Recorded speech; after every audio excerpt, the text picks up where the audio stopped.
Hello friends, आप लोग कैसे हैं। आशा करते हैं कि आप लोग स्वस्थ होंगे, मस्त होंगे और सीटेट की तैयारी में लगे होंगे। आज उसी सीटेट की तैयारी के पक्ष में हम गणित का वीडियो लेकर आए हैं। जैसा कि जो पुरातन छात्र हैं वो सभी जानते हैं कि हमारे चैनल में previous year question paper, CTET के प्रीवियस ईयर क्वेश्चन पेपर जितने हो चुके हैं उनका पेपर हल कराया जाता है। इसी कड़ी में हम 2014 का मॉडल पेपर हल कर रहे हैं। 2014 का, इसके बाद 13 का पढ़ेंगे। तो 2014 का जो मॉडल पेपर है सीटेट का, वो आज गणित का हल कर रहे हैं। आप लोग अभी तक चैनल को सब्सक्राइब न किए हो, चैनल को सब्सक्राइब कर लीजिए, बेल आइकन की घंटी दबा दीजिए ताकि आने वाला वीडियो आपको सबसे पहले मिले। आपके इष्ट मित्र सगे संबंधी पूरे भारत में जहां कहीं हो, वीडियो को खूब शेयर करिए ताकि अन्य बच्चे भी इसका लाभ ले सकें। मित्र, ध्यान देना कि आपका एक कमेंट हमारा कितना उत्साह बढ़ाता है, उसको हम अपने शब्दों से व्यक्त नहीं कर सकता हूं। तो बस कमेंट करना नहीं भूलेंगे, वीडियो को लाइक करेंगे। ज़्यादा से ज़्यादा आप कमेंट करके बताइए कि हमारा टीचिंग इफ़ेक्टिव है या नहीं, या कहाँ सुधार करने की ज़रूरत है। और आपको प्रतिदिन सीटेट के प्रीवियस ईयर क्वेश्चन पेपर, चाहे हिंदी, संस्कृत, इंग्लिश, पर्यावरण, शिक्षा और बाल विकास, जो जितने भी पेपर होते हैं सभी का प्रीवियस ईयर क्वेश्चन लेकर हम डेली आते हैं। संपूर्ण प्रश्नों की व्याख्या, सटीक जानकारी, बहुत से क्वेश्चन आपके आँख के सामने जो पढ़ रहे हैं, हो सकता है ये सब क्वेश्चन आपको बहुत सी किताबों में न मिले, क्योंकि ये परीक्षा हो चुका है, पूछा जा चुका है। बहुत से क्वेश्चन रिपीट होंगे, तो बस कहीं नहीं जाना है, जुड़े रहना है। तो गणित में आज पहला क्वेश्चन है। देखिए, एक क्वेश्चन बार बार रिपीट हो रहा है कि दो परमेय संख्याओं के बीच, परमेय संख्या के बीच अनंत परमेय संख्या होती है। ध्यान देंगे, कोई परमेय संख्या नहीं होती है, गलत। केवल एक परमेय संख्या होती है, गलत। अनंत परमेय संख्या होती है, सत्य। यही विकल्प सत्य है। ये सूत्र है, दो परमेय संख्याओं के बीच में अनंत असंख्य परमेय संख्याएं होती हैं। देख रहे ना। तो दूसरा है, यदि 65 और 117 का HCF मतलब हाईएस्ट कॉमन फैक्टर, 65 और 117 का मासा निकाला जाता है, तो डायरेक्ट आपको नहीं बता रहे कितना रहे, कह रहे हैं उसको, इसका मासा 65m - 117 के रूप में दर्शाने योग्य है या योग्य हो, तो यम का मान। अब देखिए, तो पहले 65 और 117 का मासा निकालिए, वह मान इसके बराबर होगा, तब हल कर लीजिए तो यम का मान आ जाएगा। 65 और 117 तो बड़ी से बड़ी संख्या 13 है। 13 × 5 = 65, 13 × 9 = 117। दोनों का मासा निकालेंगे तो 13 आएगा। फिर आप लिखेंगे 65m - 117 बराबर 13 के। ए बराबर कितने के हैं? 13 के। तो 65m बराबर 117 उधर भेज देंगे, धन 117 हो जाएगा। 65 और 117 और 13 जोड़ देंगे तो 130 हो जाएगा। तो m बराबर 130 भागे 65 कर देंगे। 65 दूना 130। बी विकल्प सही है। लेकिन मैंने हल भी किया है, इसका हल सरलीकरण भी देख लीजिए कैसे आप करेंगे। ये आपको दिखाई दे रहा है, यहाँ मासा निकाला गया है। मासा निकालने के बाद 13 आया है, देख रहे हैं ना। फिर पूरा लिखा गया है, हल किया गया तो यम बराबर 2, यम का मान 2 आया है। मतलब इसमें विकल्प भी सही है। वीडियो को पूरा देखना है। दूसरा क्वेश्चन, एक तीसरा क्वेश्चन है 93 एक परमेय संख्या 5/19 व इसके योज्य प्रतिलोम। कौन सा प्रतिलोम? योज्य। बहुत से बच्चे, आपको खराब ना लगे, योज्य प्रतिलोम का नाम अभी बहुत से बच्चे नहीं जानते होंगे। योज्य प्रतिलोम जो होता है योगात्मक प्रतिलोम ही होता है। योगात्मक प्रतिलोम का दूसरा नाम है योज्य प्रतिलोम। ठीक है। अब योज्य प्रतिलोम, पहले कह रहा परमेय संख्या 5/19 व इसके, अब 5/19 का योज्य प्रतिलोम ज्ञात कीजिए। तो योज्य प्रतिलोम में केवल चिन्ह बदलता है, -5/19 हो जाएगा। 5/19 का योज्य प्रतिलोम ऋण 5/19। अब कह रहा है कि गुणनफल का, अब दोनों का गुणनफल मतलब 5/19 गुणे ऋण 5/19, तो 25/19 गुणे 19 कर लीजिए, 361 आता है। कितना? 381 आता है। 19 गुणे 19 करिए, 19 9 171 की 9, 171 की 1 हाथ से लगा 17, 19 19 10 29 7 36, 361 आएगा। ठीक है।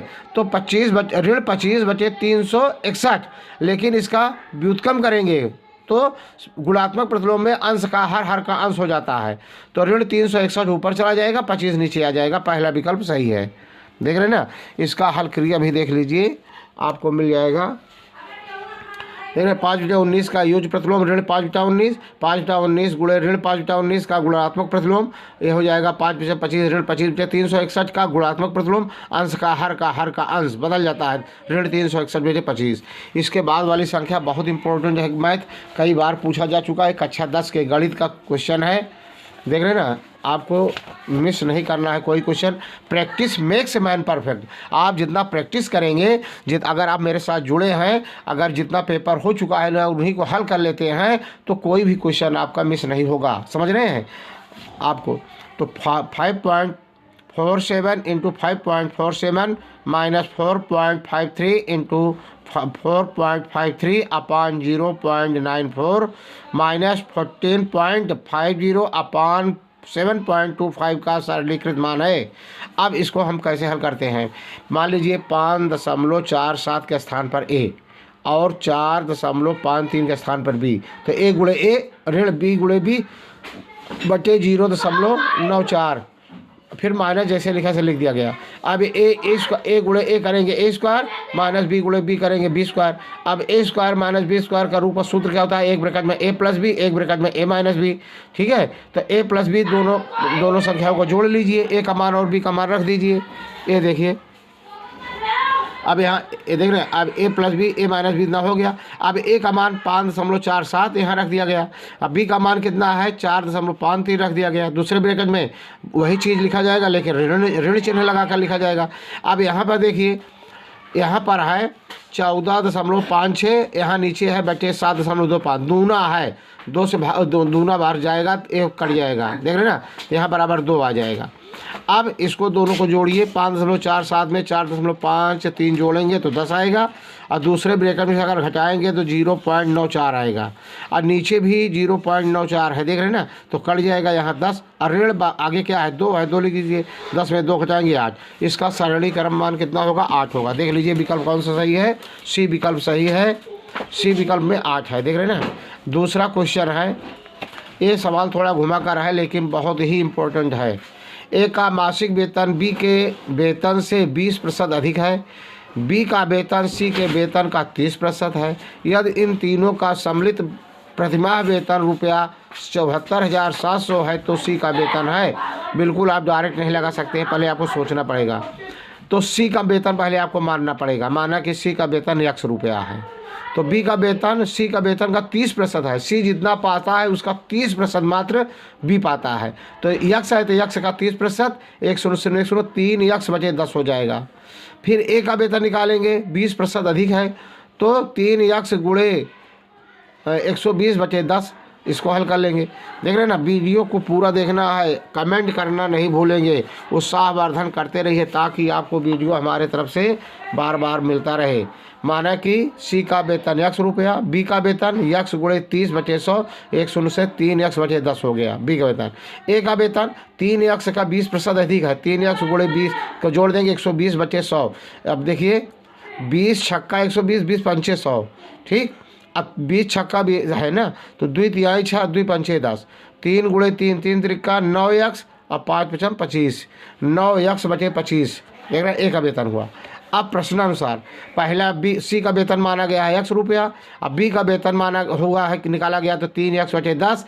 अब सी का वेतन जो है आया हुआ, ये सब गलत यहाँ काट दिया गया है, यहाँ लिखा ए लिखा गया यक्स प्लस 3 यक्स बटे 10 प्लस 9 यक्स बटे 25, मतलब सी का वेतन यक्स, बी का वेतन 3 यक्स बटे 10, ए का वेतन 9 यक्स बटे 25। देख रहे हैं ना।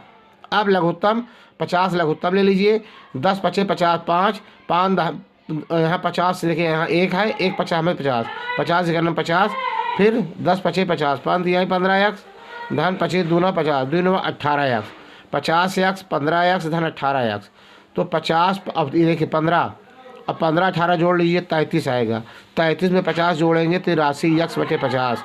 यही वेतन सबका मिला करके 74,700 है। देख रहे ना, तो यक्स बराबर ये 74,700 गुणे 50 ऊपर हो जाएगा, 83 नीचे, 83 नवैया अगर 9 से भाग देंगे, 9 त्रिक 27 के साथ हंसे लगा 2 और 9 आज 72 2 74। देख रहे हैं 9 आएगा, 83 नवैया 747 और 2 डबल 0 ऊपर बढ़ा देंगे, 900 गुणे 50 कर देंगे 4500 आ गया। कितना नहीं 1 2 3 5 9 45,000 आ गया। तो ये किसका मान है? हमें यक्स का सी का वेतन, सी का वेतन कितना है 45,000 प्रति माह है। देख लीजिए विकल्प सही है, ये आपको दिखाई दे रहा है। कमेंट करना नहीं भूलेंगे। बार बार मैं कह रहा हूँ कि एक कमेंट आपका हमारे लिए कितना उत्साहजनक होता है उसको मैं शब्दों में व्यक्त नहीं कर सकता, इसलिए ज़्यादा से ज़्यादा कमेंट करके बताइए। अन्य भाई बंधुओं को, अपने इष्ट मित्रों को जोड़िए ताकि आप भी हमारे सहयोग में लगिए। हम आपके सहयोग में खड़े हैं, समझ रहे हैं। पूरा सीटेट यूपी टेट का क्वेश्चन पेपर आपको मिलता रहेगा, समझ रहे हैं। जब तक आपका एक सीट क्लियर नहीं करा देते हैं तब तक हम लगे रहेंगे, कहीं आपको जाने की ज़रूरत नहीं है। अगला 96 नंबर क्वेश्चन देखिए, सवाल पढ़िए थोड़ा। यदि झील की लंबाई और चौड़ाई क्रमशः क्या कर रहा है, झील की लंबाई और चौड़ाई क्रमशः 40 मीटर 10 मीटर हो तथा इसमें 1200 घन मीटर पानी है तो झील की गहराई, तो झील का आयतन अगर आप निकाल रहे हैं तो लंबाई गुणे चौड़ाई गुणे ऊंचाई, चाहे कहिए गहराई करिए, तो लंबाई उच्च गहराई मान लीजिए यक्स है। तो अब झील की लंबाई चौड़ाई गुणे ऊंचाई कितना हो गया 40 गुणे 10 गुणे यक्स, और ये कितना है 1200 है, तो झील का आयतन कितना है 1200, तो यक्स बराबर 40 गुणे 10 से भाग दे दीजिए, तो 40 गुणे 10 400, 1200 में 4 से भाग देंगे 4 तिहाई 12 3, तो सी की झील की गहराई कितना आएगा 3 मीटर। देख रहे हैं ना, यही है।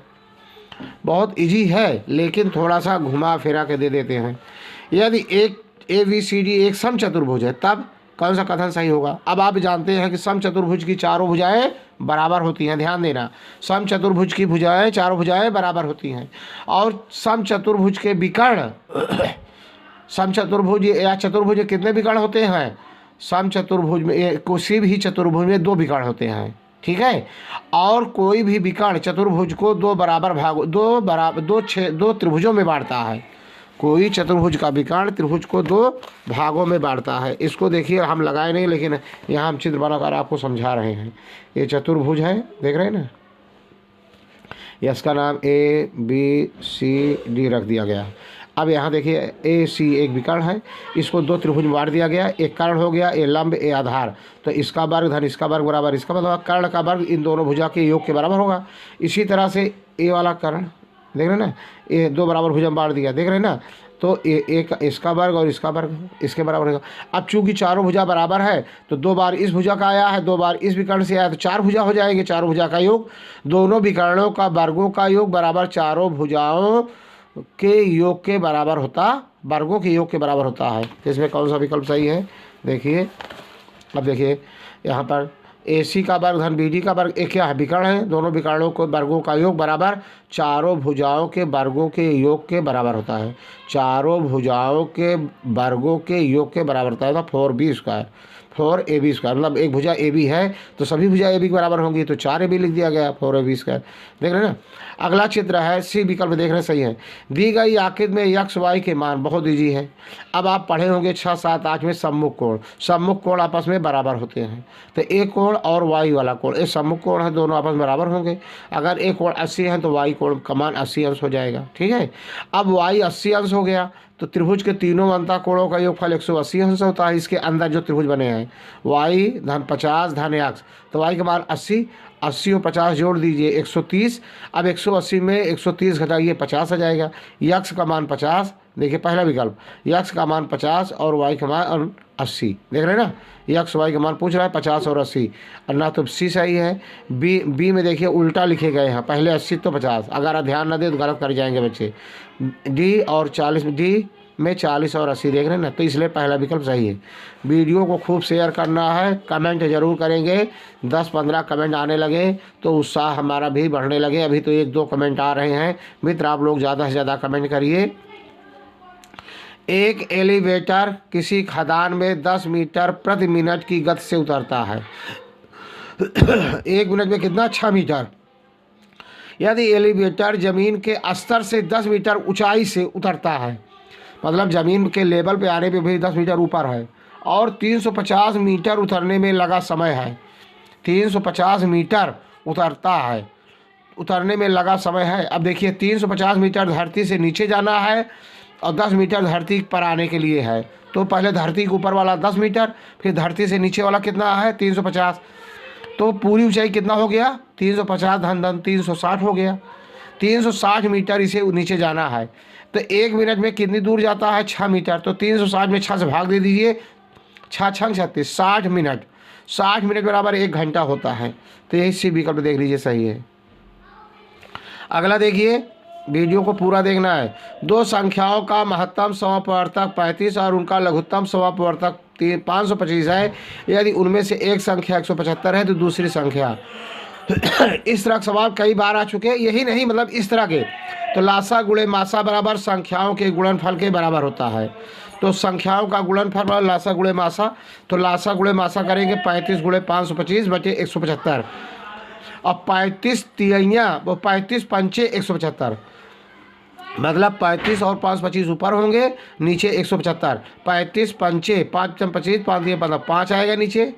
अब 5 से 525 भाग दे देंगे, 105 आएगा। तो दूसरी संख्या कितना है? 105 है। देख रहे हैं ना।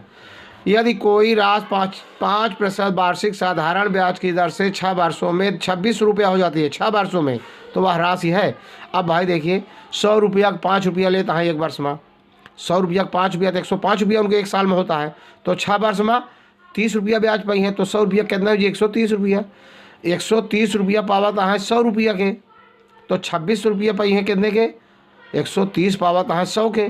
तो 1 रुपया के पाई है 100 बटे 130, 2600 के, मतलब 2600 गुणे 100 बटे 130। 130 दूना करेंगे तो 260, 20 आएगा, 20 गुणे 100 बराबर 2000, मतलब 2000 रुपया हो तो इनकी राशि 6 वर्षों में 26 रुपया हो जाएगी। देख रहे हैं, साधारण ब्याज है, बहुत इजी है, कठिन नहीं है, लेकिन थोड़ा समझदारी दिखाएंगे तो आपका पूरा हल हो जाएगा। अगला क्वेश्चन ले रहे हैं, वीडियो को पूरा देखना है, स्किप नहीं करना है। 10 मीटर प्रति सेकंड को किलोमीटर प्रति घंटे में बदल लें। इसका किलोमीटर प्रति घंटा चाल बदलना है। अब इसको याद कर लीजिए, बहुत पूछा जाता है ये सवाल। देख रहे हैं ना, इसका है ये 10 मीटर प्रति सेकंड। तो 10 मीटर का पहले किलोमीटर बदला, 1 किलोमीटर 1000 मीटर, 10 भागे 1000।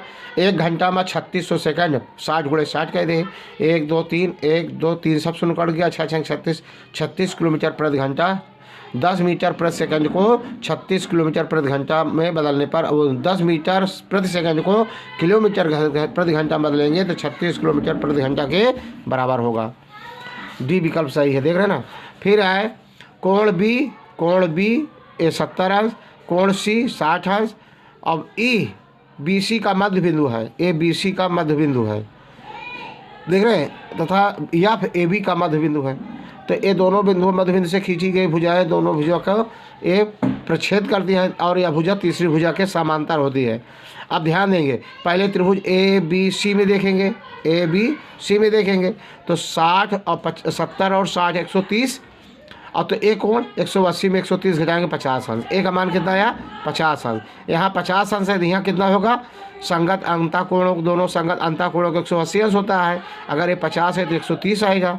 यहाँ वाला 130 आया तो यहाँ वाला 50 हो जाएगा। ये 50 हो गया। अब ये त्रिभुज में बन जाएगा त्रिभुज एफ ई बी में यहाँ जो है तो यहाँ 50 है, 7 5 12 और यहाँ वाला कितना हो जाएगा? यहाँ वाला पूछ रहे हैं कितना मान पूछ रहा है? ई का मान पूछ रहा है, इसका मान यहाँ 50 और 70 120, 180 में 120 घटाएंगे 60 अंश। इसका मान 60 अंश आ जाएगा। बी विकल्प सही है। इसको देखिए, बहुत से घातांक लगे हुए हैं। पहले अंदर से नीचे छोटा ब्रैकेट, ऋण 1 का वर्ग करेंगे, ऋण 1 धनात्मक करें तो ऋण ये हो जाएगा 1/2, मतलब ऋण 1/2। फिर इसको बदलेंगे तो फिर ऋण 2 हो जाएगा। ठीक है ना। या ऐसे देखिए, घातों के घात का गुणा कर दीजिए, ऋण 1 गुणे ऋण 1 धन 1 हो जाएगा। यहाँ धन 1 हो गया, फिर ऋण 1 से गुणा करेंगे ऋण 1 हो जाएगा, फिर इससे गुणा धन 1 हो जाएगा। तो इसका निष्कर्ष निकला कि ऋण 2 का घाते 1, ऋण 2 घाते 1, किसी की घात 1 होने पर उसका मान वही संख्या होता है तो ऋण 2 होगा। पहला विकल्प सही है। फिर कह रहा है किसी घनाभ के तीनों संलग्न फालकों का क्षेत्रफल ए स्क्वायर बी स्क्वायर सी स्क्वायर है। इसका आयतन, घन का आयतन, घनमूल के अंदर फालकों का जो क्षेत्रफल है, तीनों क्षेत्रफलों का घनमूल निकाल लीजिए। ए का वर्ग ए बी सी लिख दीजिए, बस हो गया। यहाँ पर देखिए ए नहीं वर्ग स्क्वायर नहीं लिखा जाएगा, बस केवल देख रहे हैं ना, अब इसका मतलब ये होता है घनमूल के अंदर लंबाई गुणे चौड़ाई, चौड़ाई गुणे ऊंचाई, ऊंचाई गुणे, तो लंबाई गुणे चौड़ाई का मान ए स्क्वायर दिया गया है, ए स्क्वायर लिख दिया जाएगा। बी सी स्क्वायर का मान बी दिया गया है, सी ए स्क्वायर का मान सी दिया गया है, तो लिख के घन कर देंगे, आ जाएगा।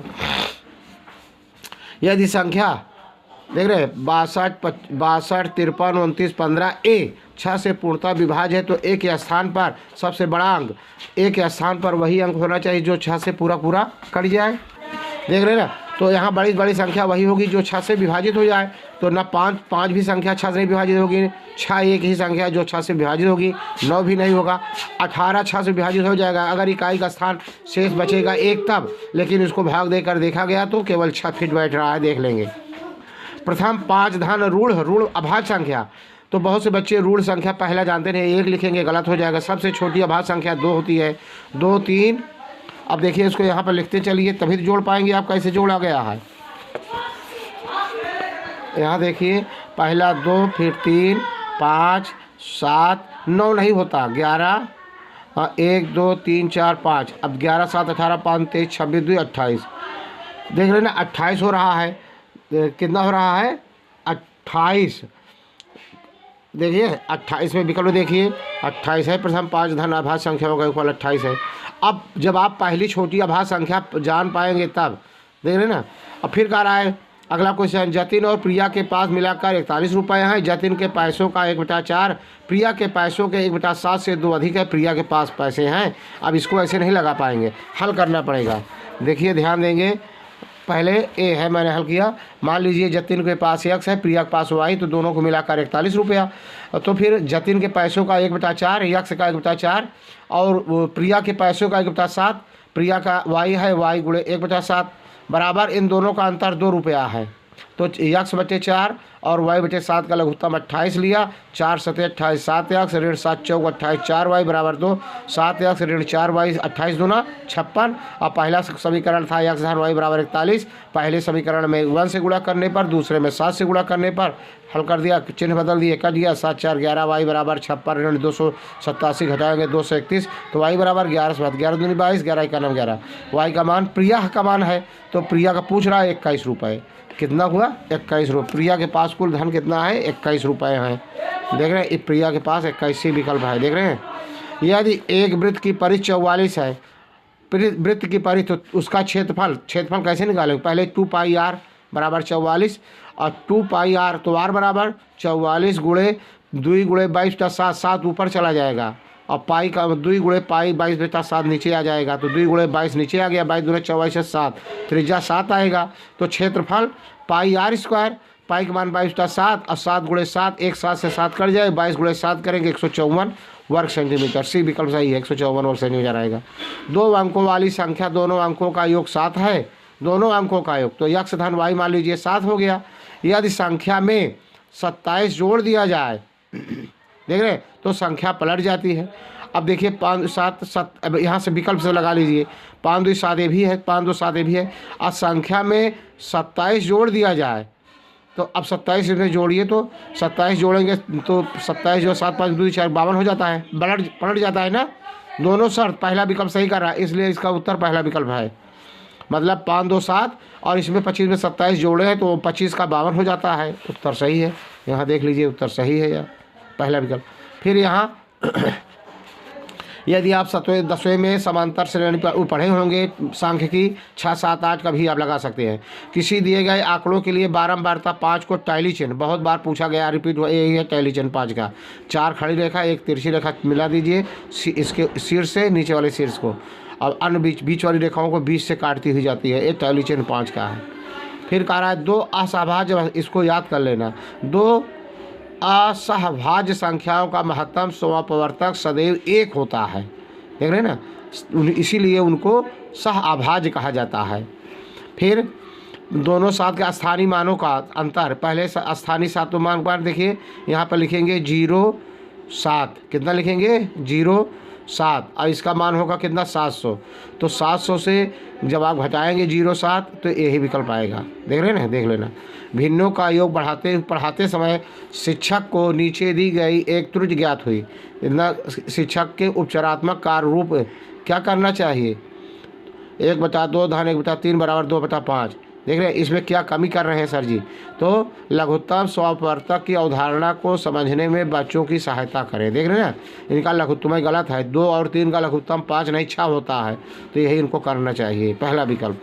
माप नापने की अवधारणा विकसित करने हेतु अपनाए गए निम्नलिखित कार्यों को लगाइए क्रम से। कौन सा, देखिए पहले चारों विकल्प पढ़ लेंगे, क्रम से क्या लगाया गया है। पहले सी, शिक्षार्थी सरल अवलोकन द्वारा वस्तुओं को सत्यापित करते हैं। फिर बी, जिस शिक्षार्थी लंबाई नापने के लिए अमानक इकाइयों का प्रयोग करते हैं। ए, शिक्षार्थी लंबाई मापने के लिए मानक इकाइयों का प्रयोग करते हैं। फिर डी, शिक्षार्थी मीटरी इकाइयों के बीच से संबंध को समझते हैं। यही भी सही है। एक अच्छा गणितज्ञ होने के लिए क्या जरूरी है। सवालों के उत्तर देने की तकनीक में निपुणता, ये तो होना ही चाहिए। अधिकतर सूत्रों को याद करना, ये भी गणितज्ञ का लक्षण है। बहुत जल्दी सवालों को हल करना, ये भी गणितज्ञ, आप गणितज्ञ कहला रहे, ये भी होना चाहिए। सभी अवधारणाओं को समझना, लागू करना और उनमें संबंध बनाना, बिल्कुल सही। डी विकल्प एकदम सही है। इन सब से ज़्यादा अपेक्षा सभी अवधारणाओं को समझना, अर्थात ये जितनी है सभी को समझना, लागू करना, उनको समझना। चौथा विकल्प डी विकल्प सही है। देख रहे हैं 116 के बाद अगला क्वेश्चन है, क्षेत्रफल की अवधारणा से परिचित कराने के लिए शिक्षक शुरुआत से क्या करते हैं, जांच जांच। अब चारों विकल्प आप देख लीजिए, पढ़ेंगे। बी विकल्प, हथेली, पत्ते, नोटबुक आदि से विभिन्न वस्तुओं की सहायता से किसी आकृति के क्षेत्रफल की तुलना करना सीखते हैं। देख रहे ना। अगला, EF एक वृत्त की जीवा है। EF एक वृत्त की जिसकी लंबाई 10 सेंटीमीटर, वृत्त की त्रिज्या 13 है। तो 13 वृत्त की त्रिज्या 13 है और जीवा की लंबाई 10 है। तो जीवा केंद्र से जीवा पर डाला गया लंब जीवा को समद्विभाजित विभाजित करता है। देख रहे हैं ना। तो केंद्र से जीवा लंबाई पूछ रहा है। तो 13 तरह में 169, 13 तरह में 169 और 5 5 25, ये आधा हो जाएगा, 10 का आधा 5, 169 25 144, 144 का वर्गमूल 12। तो केंद्र से जीवा पर डाले गए लंब की लंबाई 12 सेंटीमीटर। किसी वर्ग के विकर्ण को दुगना कर दिया जाए तो उसका क्षेत्रफल, अब देखिए बहुत इंपॉर्टेंट है, कई बार ये सवाल बताया गया है, पीछे जा कर के देख लेंगे। दिए गए वर्ग के क्षेत्रफल 4 गुना हो जाता है। देख रहे हैं। लेकिन अब ध्यान दें, किसी वर्ग का विकर्ण को दुगना कर दिया जाए तो पहले वर्ग का विकर्ण जो है, अगर आप पहले भुजा ए है तो वर्ग का विकर्ण कितना होगा। वर्ग का विकर्ण भुजा अंडर रूट 2 होता है। भुजा अंडर रूट 2 बराबर है विकर्ण और भुजा। फिर कह रहा है विकर्ण को दुगना कर दिया जाए।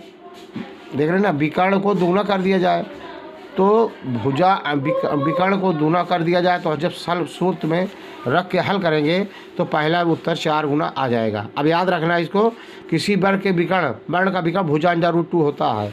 देखिए हम ट्राई कर रहे हैं बहुत छोटे से लगाने के लिए। ये है भुजा अंडर रूट 2, तो विकर्ण बराबर क्या हो जाता है, भुजा अंडर रूट 2। तो भुजा बराबर क्या हो जाएगा, भुजा बराबर हो जाएगा विकर्ण बटे अंडर रूट 2। अब फिर आता है यदि विकर्ण को दूना कर दिया जाए। अब विकर्ण को दूना कर दिया गया, देख रहे, विकर्ण को दूना कर दिया जाए तो इसका हर का परमेयीकरण कर लीजिए। तो ये हो जाएगा अंडर रूट 2 विकर्ण, ये विकर्ण हो गया। विकर्ण अंडर रूट 2, तो भुजा अब क्या करा, क्षेत्रफल भुजा स्क्वायर होता है। भुजा स्क्वायर बराबर 4, तो भुजा बराबर अंडर रूट 2 2 दूनी 4 हो जाएगा। 4 गुना आ जाएगा इसका, कितना आएगा, 4 गुना, क्षेत्रफल का 4 गुना हो जाएगा। जब राजन के सामने वार्षिक समस्याएं आती हैं तो वह प्रायः पूछता है जमा करूं या घटा, मतलब जोड़ूं या घटाऊं, गुणा करूं या भाग। इस तरह के क्रम बताते हैं कि बच्चे को क्या नहीं पता है। राजन संक्रियाओं का अर्थ होता है जोड़, घटाव, गुणा, भाग। चारों को मिला करके संक्रिया कहा जाता है, नहीं समझता है। यही विकल्प सही है। वीडियो को पूरा ज़्यादा से ज़्यादा शेयर करेंगे, लाइक सब्सक्राइब करेंगे। जय हिंद, जय भारत।